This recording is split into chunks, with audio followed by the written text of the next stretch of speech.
Welcome, dear listener and viewer, to this 7th episode of Mogobe's Nuggets of Wisdom podcast. I try to bring you fresh content every single time, and this time I'm going to talk to you about instances where adversity turns into a blessing. I'm going to give you 10 nuggets of wisdom based on my own life. Often you see us appearing to be relatively successful, and it seems as though we haven't had a tough life. So this will be a light-hearted attempt to relate to you, to show you this kind of experiences I've gone through. The first nugget of wisdom is walking long distances from the kettle post to primary school. What happened is this, that I was born outside wedlock, and for the first 10 years of my life I was staying with my mother. My mother decided to take me to stay with my grandparents. I was staying with my grandfather and my step-grandmother. So what used to happen is that when I was little, I think I was about age 7 or 8 or thereabouts, my mother had left and gone to Singapore for studies. So what she did was she took me to my grandparents, and weekends, what would used to happen on a Friday after school, we were told to walk to the kettle post, which was, I'm guessing, around 25-30 kilometers away from primary school. I was staying at a village called Kanye, which is about 90 kilometers from Gaborone, and we used to have to go to the kettle post walking, sometimes barefoot. And then what used to happen after having gone to the kettle post on Friday is we would go to school on Monday morning and we would walk barefoot. And what used to happen is get up very early in the morning, around 2 o'clock or so in the morning on a Monday, and we would walk across in the dark. And to us this seemed normal, and we were walking all the way until we got to school, from about 2 a.m. to about 7 o'clock in the morning. And those are the sort of times we used to walk at, and these were long distances. And in winter we used to experience a situation where it was so cold that we would be walking and our feet, at the back of our feet there would be cracks. In Setswana we call that manga. There would actually be blood coming out. But this experience, I look back at it and it seemed like it was a dreadful experience. But at the time we didn't think we didn't have child line, and we didn't think in terms of child abuse or anything like that. But in retrospect, it was a bit tough, and but that experience taught me the following. What is a blessing that came out of it is that you can survive and endure any hardship as long as you have the right mental attitude. Nugget number 2 is instances where I was pinched by my mother. What used to happen is that after I stopped staying, my mother, when she came back from school, immediately took me back to Gaborone, and at that time I was staying with her. But for some reason I was a bit of a dunderhead. I didn't have a clue about school, and I felt really that school was irrelevant. I didn't see any purpose in memorizing algebra, trigonometry and all that. But my mother dealt with me nicely. What I mean by that is that she gave herself time to help me study, but during the course of sitting down in the evening and going through the books, and when I wasn't concentrating, when I seemed to be having problems, she would pinch me on my thighs and trying to get me serious. But as time went on, I think this went on for about 6 months, and she continually pinched me until my thighs started turning a bit bluish and somewhat purple. So that experience was quite tough. But what it did, it helped me decide, and I've resolved then, when I was little, I think I was doing standard 4, I made a resolution that I'll be either number 1 or number 2 in my life. This is a resolution and a promise I kept to myself to this day. So I believe you can learn that from a tough experience. You can use and see what lesson you can learn from that, and make a resolution and decide and take a position going forward that you will reach higher levels. So I thank my mother, may God rest her soul, for this toughness that she displayed towards me.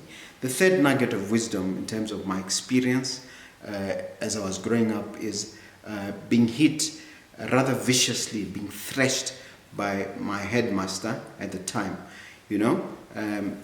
When I first came back from Kanye, I was at Lesedi Primary School, and then I went to GSS. At the time we had GSS, which stands for Gaborone Secondary School. The headmaster, whose name is Mr. Ratsebosa. Mr. Ratsebosa, I don't think I'm defaming him by mentioning his name because he was doing his job. He would wait at the gate so that every single child who came a minute late or more was thrashed. This was a physical thrashing on the hand. In these days when youngsters like yourself are, a beating is administered on them, the police are called and child abuse is involved. During our day, it was quite normal. Corporal punishment was administered, and I learned from that. What did I learn from that? I learned to be on time and to discipline myself at all times. So when something happens that seems dreadful, even something that may be cataclysmic in your life or hurtful at the time, always look for a lesson. Always look for the bright side in terms of the learning that you can pick from that.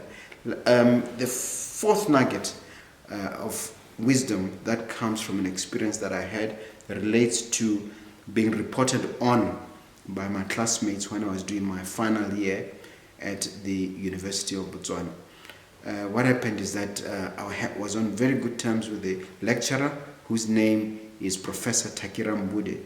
May the Lord rest his soul now. He's passed on. He was an Ugandan professor. He's well known to most lawyers here in Botswana. He taught lawyers in Swaziland, and then he taught lawyers again in Botswana, and he's written many books, highly respected. But we had a relationship, and I was one of his favorite students. I had a good relationship with him, but for some reason I was careless with a particular crucial assignment, and I submitted it late. And then I spoke to him, and he accepted the assignment, and he marked it, and I got a very high mark. I think it was close to 100%. But lo and behold, the other classmates of mine got wind of this, and they reported me to the university administration. And the result of this is that Professor Tagira Mbude had to vacate that result, and I got a 0. Not. And this was dreadful because the effect of this 0 was to bring down my continuous assessment, and I think continuous assessment contributed at least 30 to 40% of the overall mark.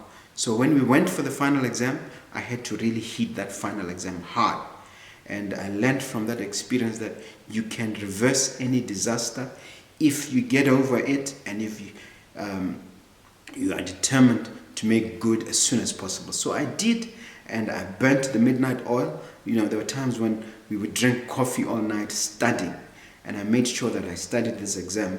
A little footnote is that there were 3 of us who submitted this assignment late, but out of the 3, I'm the only one who was able to pass. I think I got 51% or thereabout. I just squeaked past so that I can go and graduate. And I'm the only one out of the 3 who did not have to supplement or resit that exam. And that is something that I'll never forget. So the lesson is move forward, move on quickly in the face of adversity. And number 5, this one is sad, and forgive me if there's a little tear that comes to my eye, because I was involved in a fatal accident. Fatal in the sense that I lost my grandmother at the time.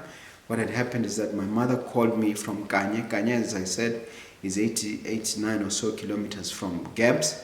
I was staying at Kaleview at the time. I drove all the way to Kanye to pick my grandmother.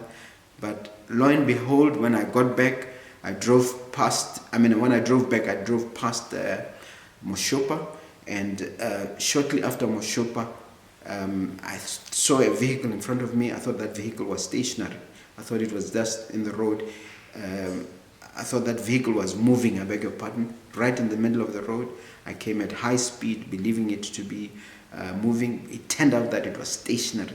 It wasn't moving at all. It was right in the middle of the road. By the time I realized that, wait a minute, this vehicle is right in the middle of the road, it's not moving, I smashed into it, and in the process, my grandmother, who had just incidentally loosened her seatbelt because she said she wanted to lie down, shortly after she had done that, as I applied the brakes and then eventually struck this vehicle in a violent crash, she was flung forward, headlong. She broke both legs and then hit hard on the dashboard and then died on the spot.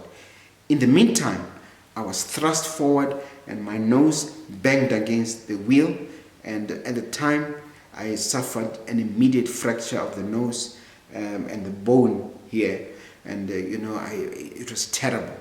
There was actually literally a fountain of blood that came out of my nose, and it was so bad. And then as a result of that, I was hospitalized eventually. I had a professor, I'm trying to remember the name of the doctor, flown over from South Africa, and he did an operation on me, and that saved not only my life but my nose, and for that I'm grateful. The lesson that I learned from that, apart from learning as a young man that speed is not the way to go. At the time I was driving, the time of the accident, I was driving an E200 Mercedes-Benz, and I was a young lawyer, relatively fresh from school, and I was a man about town, and it was fun. I was showing off a little bit, but the lesson is that, look, don't drive at high speed, don't be arrogant, don't be too full of yourself. Be full of yourself in a different way, where your cup is running over and you are very full of knowledge and you contribute to society. But don't be full of yourself in the sense of being arrogant and thinking that you are the best, you're God's gift to women and all that. So I learned that you have to humble yourself and you have to surrender to a higher power. So with this message, there are two things that come out. The Bible says a righteous man falls 7 times and gets up, and whereas a wicked man falls to his destruction. Also, Mr. Napoleon Hill, the great author of the book Think and Grow Rich, specifically says inside every adversity there's a promise of an equivalent or greater benefit. And indeed, from these 5 instances that I've shared with you, you can see that there's been a greater benefit in the end that occurred. I've got 5 more that I'm going to share with you in the next episode. So I take this opportunity, dear listener and dear viewer, to thank you so much for your attention. Thank you for listening to me. And please wait, in a day or 2, I will upload another episode of the balance of the 5, and I'll also give you a bonus of the 11th, incident in my life where adversity was indeed turned into a blessing. So let us be resilient and let us move forward. Until next time, it's Mompoloki, Lerumo, Mogobe signing off. Bye.